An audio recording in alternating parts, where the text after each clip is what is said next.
Reported today in Wired. Mountains have always been central to Korean identity. In Korean mythology, the god Hwanung came down from heaven to rule earth from Mount Taebaek. North Korean propaganda teaches that Kim Jong-il was born on Mount Paektu, the peninsula's highest peak. The Kim dynasty is known as the Mount Paektu Bloodline. In South Korea, where mountain climbing is a national pastime, an estimated 1 in 3 people go hiking at least twice a month. Even within the concrete sprawl of Seoul, artificial mountains have risen to decorate parks, restaurants, and shopping malls.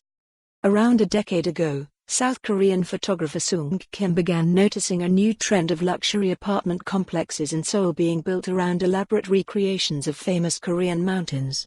Real estate developers use the artificial mountains to advertise each complex's strong feng shui, with slogans invoking the mountain's mystical properties. Mount Kumgang has the force that makes everything alive in the world.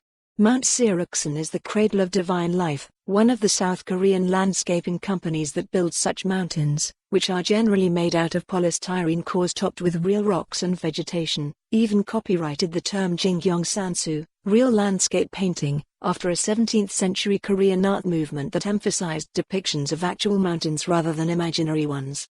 Costing up to $1.5 million and taking months to construct, these highly detailed alpine simulacra appeal to urban Koreans' love of natural scenery. I would see people walking quietly around these mountains, like they were under a spell, Kim says. Photographing the sites wasn't easy. Security guards often kicked Kim out, telling him that the residents had paid for the mountain and he had no right to take pictures of it. People want to own the scenery, he notes. To evade detection, he snuck into the complexes on weekends or holidays when security was more lax.